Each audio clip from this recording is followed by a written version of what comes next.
So, almost exactly a year ago, um, my mom called me early in the morning to let me know that my grandma had passed away. She had been in the dying process for really a couple weeks, so did not come as a surprise. And I was 42 at the time, so I knew I was very lucky to still even have a grandma that had lived a long and good, meaningful life. But when she told me that, I got up and I went and sat on our living room couch, and we have these really big windows in our living room. And I looked up at the sky, and I was just surprised at how much my heart hurt. Like, this felt like the most natural, normal, this is how life is, right? Like, if we're lucky, we get to 93 and pass away this way. But I just remember looking at the sky and just not wanting that to be the truth. And when I read our readings today and thought about the ascension, I thought the same thing. I was just moved with compassion for the disciples. I think oftentimes we think of, or at least for me, I look at the lives of the disciples and I think, how lucky were they? Like, they got to see all these miracles, right? Like, Jesus rose from the dead, he comes back, spends 40 days with them, doing all these amazing, beautiful, compassionate things with him. Like, he meets them at the beach and has fish with them. He meets them in the locked room when they're scared and tells them that his peace is upon them. He walks with them to Emmaus. He does all these beautiful things. And then they get to see him ascend to heaven. And I think, well, no wonder they created the church, and no wonder there was all this passion and energy at that time, because they got to see all that. Like, of course, if we saw that, we would be passionate and energized too. We didn't get to experience that firsthand. And so I often find myself quite jealous of the apostles and the disciples. But when I read the scriptures today, I felt like, how hard this must have been for them too. They watched Jesus ascend to heaven in this miraculous way, right? None of us have watched our loved ones die that or go to heaven that way. Like, that's quite miraculous. But still, they watched him leave, and they were left just staring up at the sky. And I think, I try to imagine when they saw that Jesus had resurrected, when they saw that Jesus had torn down this veil between heaven and earth and life and death, how radical that was. But in some ways, I imagine when Jesus went back, when Jesus ascended to heaven, almost like it felt like that veil got stitched back up, right? He seemed like he was gone again. And so I imagined the disciples today looking up there, and also that they still didn't quite get what was going on, and understandably, but they seem sometimes a little slow at figuring things out. Because even in that gospel, so they've seen the resurrected Jesus. He's journeyed with them for another 40 days. And what do they ask Jesus right before he ascends to heaven? Now are you going to become seated as the king of Israel? Now are you going to make Israel sovereign again? Like, they still didn't get it. They were still like, okay, Jesus, now this is the time. Now you're going to be the king, right? But Jesus from the get-go was saying, that's not what it's about, right? It's about something so much bigger than our little limited minds have about how power works, how control works, what it means to be God's chosen people. They still didn't get it. And so I started to think, well, actually, maybe we're kind of lucky that we're on this side of the story, because we have 2,000 years of hindsight. They were just stumbling through it in that present moment. And here we are having 2,000 years of people retelling the story, of theologians and scholars, of our own grandmas and grandpas and everybody that has helped us walk this path. It has helped us figure out what this means in maybe a way that it didn't for the disciples. The angels came to the apostles and told them, stop looking up at the sky. You don't need to look up there. That's not where you need to look. Because when Jesus ascended, something so powerful happened, what we will celebrate next week. Jesus' Spirit came upon us.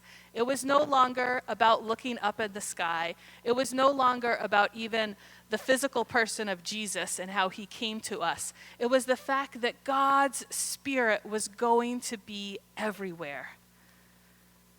Stop looking up at the sky. Stop waiting for that miraculous return, because the miraculous has already happened. God is here. There is no division. It just looks a lot different than what we would have imagined it to look like. On the day my grandma died, my mom saw a black butterfly outside her window. And when she told me that at first, I didn't say this, but my first thought was, that's a moth. And there's moths everywhere.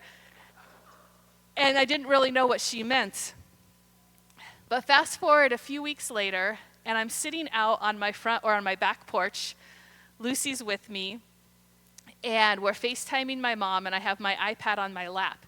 And this black butterfly comes and sits on my iPad.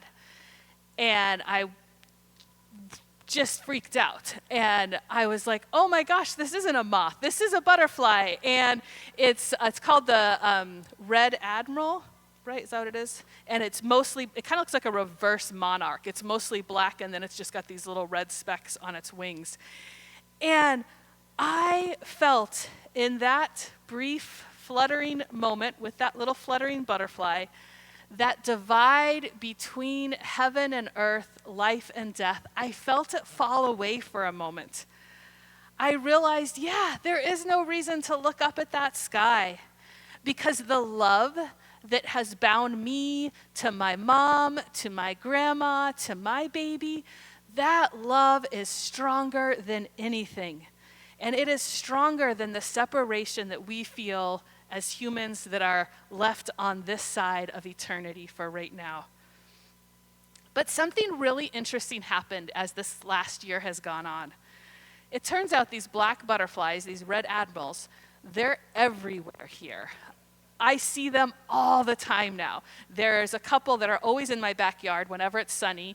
Just a couple days ago, Lucy and a couple little girls at a park were chasing them around with sticks. They're just everywhere.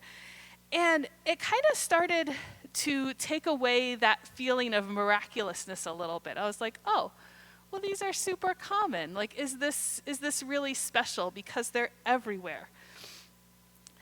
A Buddhist teacher I recently listened to, though, talked about how our brains are wired to take the miraculous into the mundane.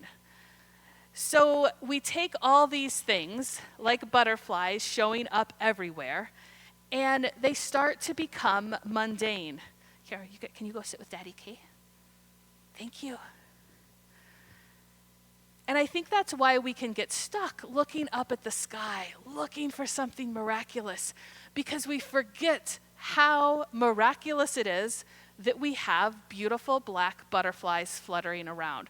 We forget how miraculous it is that each and every one of us is here this morning and that our hearts are beating.